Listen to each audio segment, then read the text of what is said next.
Приветствую, друзья! Сегодня у меня 40-й день сухого отказа от еды, от воды. Очень удобно, что я начал 20.02.2020, тоже такая символическая дата была. И с нее просто очень удобно было отсчитывать. Сегодня как раз 30 марта, ровно 40 дней. И сегодня на один день больше, чем это было в прошлом году. В прошлом году я как раз закончил на 39 днях. И многие спрашивали, почему ты не пошел дальше, почему именно 39 дней, а не 40. Вот как раз потому, что 39 прошло, начался 40-й день, и сейчас, не то, что начинается самое интересное, вроде по состоянию, что 39 дней, что 40, особо без разницы, но как некая такая новая ступенька, новая вешка. И сейчас пойду уже за 40-й день. По состоянию физическое очень хорошее, все очень замечательно. Может быть, спасает то, что целыми днями в движении, продолжается стройка, устраивание помещения.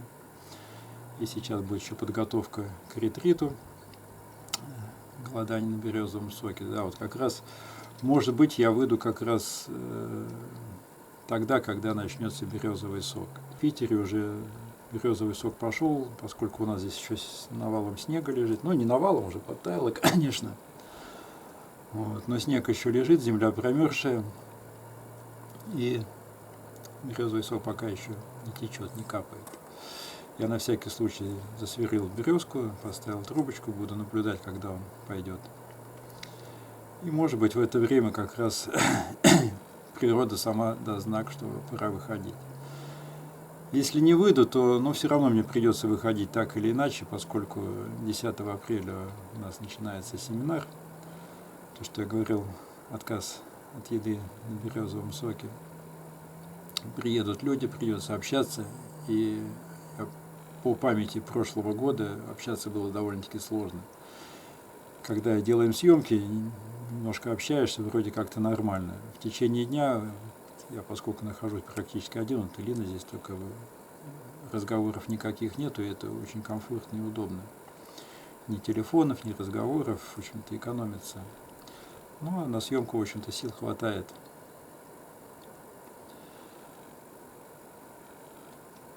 Как я говорил, состояние самочувствия великолепное, сон также отличный, где-то около 6 часов. Уснул, проснулся, все сказочно. Прошли боли в ноге сами собой, в общем-то. В тот раз тоже было несколько дней поболело.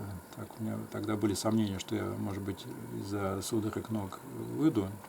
Но в этот раз я уже знал, что они пройдут, поэтому просто принимал эту боль, которая происходила, и особо не напрягался по этому поводу. Что еще рассказать? Расскажи про анализы в Питере, которые ты делал, Да. В частности, про магний, что... Да. Ездил как раз в Питер, и об этом тоже есть видеосъемочка, будет выложена. Сделал все анализы, и даже более того, сделал еще и немножко расширенные, добавил там несколько компонентов, как раз в частности на магний, поскольку было сомнение, что нехватка магния обычно приводит к судорогам ног. Но, как показало, магния хватает на нижнем пределе, но в принципе хватает. Витамин В12 стал падать, ушел за нижнюю норму. Но опять все анализы будут выложены, составлена такая таблица, чтобы было наглядно понимали, что где повышение идет, где понижение. Критических отклонений в анализах нет. Критических нет, более-менее, не считая там белок мочи, гомоцистеин повышенный, холестерин, то, что я говорил, глюкоза повышенная. Организм как-то выкручивается, и одному ему известно, как он это делает. Что-то повышает, что-то понижает, поскольку среднереферентные значения, которые в анализах крови присутствуют, они, в общем-то, рассчитаны на обычно питающегося человека. И не подразумевают, когда человек уже 40 дней находится без еды и без воды. Для них, наверное, нужно отдельное референтное значение. Может быть, как раз мы их будем устанавливать. Может, еще кто-то присоединится и будет сдавать анализы, тоже будет как-то подтверждать своими показаниями. УЗИ сердца. УЗИ сделал внутренних органов сердца, все показало в норме.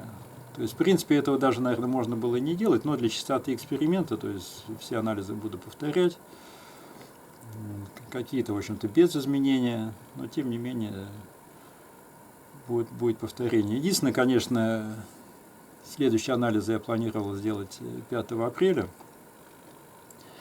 и не знаю из-за коронавируса, как это все будет работать, эти приемные пункты сдачи крови не будут, все эти УЗИ. Вот. Но опять как ляжет. Вот.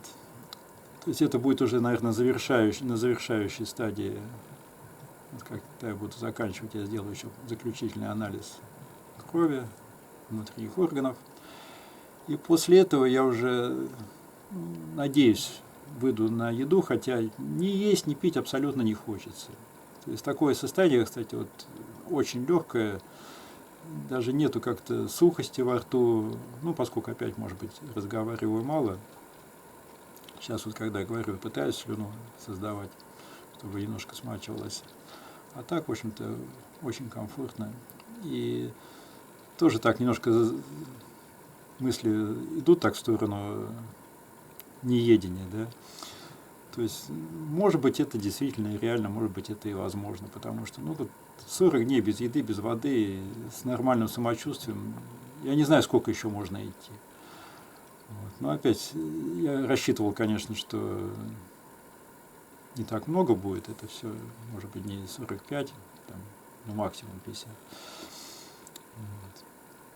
Но я думаю, что если когда я выйду, я просто еще какое-то вот время побуду на березовом соке, когда будет группа, а там посмотрю. Может быть, опять иду в сухое, может быть, останусь на водичке, потому что после этого будет опять группа випассана. Я обычно, когда провожу группы, я отказываюсь всегда от еды, но не от воды, потому что общаться приходится все-таки. Ну, а тут посмотрим, как получится. Так что тело в норме, сознание чистое, очень такое спокойное, тихое состояние. Думать ни о чем не надо и не хочется. Ну, вот сейчас, вот, поскольку еще раз говорю, что идет стройка, то все внимание там и в том свидетеле, который наблюдает за всем этим. И тоже немножко в тему коронавируса, поскольку сейчас очень много паники, кучу сообщений пишут, я даже, в общем-то, на стене там немножко выложил по этому поводу. Вот, что хотел сказать, что самое главное действительно, чтобы не было паники. Потому что как только человек начинает паниковать, хочет он или нет, в нем меняются химические процессы. Вот я, кстати, тоже наблюдал, как меняется химия в крови, когда ехал на машине, и, ну, несколько раз, скажем так, были аварийные ситуации. Ну, не то чтобы аварийные, но у нас на дорогах, сами знаете, как народ ездит, кто-то в лоб вылетает, кто-то еще что-то. Вот. И вот наблюдаешь с некой перспективы за телом, что там происходит. И ты видишь, как начинает там сердцебиение более учащенно там быть, а сам ты при этом внутренне-то абсолютно спокоен, тебя не беспокоило, что там на встречку вылетел или кто-то дорогу быстренько там перебегает. То есть тело, оно само реагирует. И на любые ваши стрессы, на любые ваши страдания, сомнения, тело будет реагировать, хотите вы или нет. Будет реагировать прежде всего гормональным выплеском. И те гормоны, которые будут выплескиваться и не задействованы в этой жизни по назначению, они просто будут очень сильно токсинить и причинять вам вред. Просаживать вашу иммунную систему, ослаблять ваше здоровье, и как раз в эти моменты вы более подвержены не только вирусным заболеваниям, но и всем остальным. И онкологии, и психозам. Поэтому, ну, мое такое вам пожелание, будьте спокойны, что бы ни происходило. У меня в этом смысле, может быть, есть такой некий бонус, да, то есть я уже, как сказать, уже умер, ну, если это кто поймет, да. Вот, поэтому для меня, если что-то даже со мной там случится, не имеет никакого значения. То есть меня устраивают любые варианты, любые расклады, потому что часто люди, они, ну, их что-то в жизни не устраивает. Да? Если бы меня, например, не устраивало мой уход из этой жизни, вот, я бы, наверное, может быть, тоже волновался и беспокоился по этому поводу. Но поскольку меня устраивает любой расклад, то абсолютно тихое, спокойное состояние. Я могу как продолжать здесь находиться, так и попрощаться и с телом, и с этим миром в любой момент. Все это будет все равно в состоянии тишины и покоя. Вот как раз и солнышко выглянуло, сразу так стало очень тепло, хорошо. Витаминчик D как раз потребляю. Вот. Я как раз в своем посту тоже на стене писал, что очень хорошо, помимо того, что вы моете руки, как вам все советуют, это абсолютно правильно, да, что чего бы вы ни коснулись, вы будете прикасаться к предметам, на которых может быть вирус. Но также полощите носовую полость, поскольку вы все дышите носом, и в нос, конечно, у нас все это летит. Я обычно использую, ну это так для промывки носовой системы, делаю соленую водичку. Ну, многие, кто йогой занимается, найтипотом промывают нос, носовые пазухи. Вот. Но я туда добавляю еще немножечко соды и чуть-чуть перекиси. Или перекиси, или мертвой воды. Ну, у кого есть активатор, делают воду живую и мертвую, вот немножко можно добавлять также мертвой воды, очень хорошо убивает бактерии, и не исключено, что и с вирусами тоже разберется. Но хуже не будет от этого, от того, что вы промоете нос, а улучшение может быть. Это вот можно делать, как вы пришли после прогулки или перед прогулкой. Также я еще рекомендую просто полоскать ротовую полость раствором перекиси водорода с обычной водой. Где-то чайную ложку, ну, на треть стакана воды прополоскали, даже если немножко туда к вам просочится, что... Чайную ложку чего? Чайную ложку перекиси водорода на стакан воды. И даже если вы немножко там проглотите, ничего страшного в этом не будет. То есть многие пьют эту перекись, тоже нормально. Ну, в общем, тоже такое обеззараживание происходит. Вот. Спирт пить не рекомендую все-таки. Это такой довольно-таки токсичный алкоголь. Ну, кто-то может и так спасаться, в общем-то. Ну, по сути, действительно, не надо паниковать.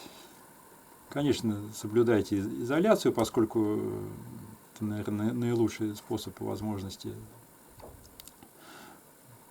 в такой ситуации. Но главное, без паники. Кстати, очень удобно, что когда ты не ешь, не пьешь, в магазины ездить не надо, еду покупать не надо, туалетной бумаги не надо. То есть просто шикарное состояние. Не знаю, как бы это в городе проявилось, но здесь, по крайней мере, все замечательно. Опять-таки, в лес можно выйти погулять, ну, только если ты медведя заразишь, или медведь там тебя, или зайцы, там, лоси.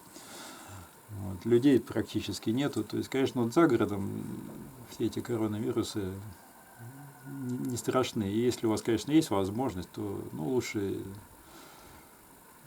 перебирайтесь в такие более загородные пространства, чтобы поменьше контактировать. Ну, надеюсь, скоро все это пройдет, все наладится. Планета переживала не одну чуму, не одну эпидемию. Может быть, конечно, уже то, что называется, зачесалось у нее, да, поскольку человечество не самым лучшим образом себя проявляет на этой планете.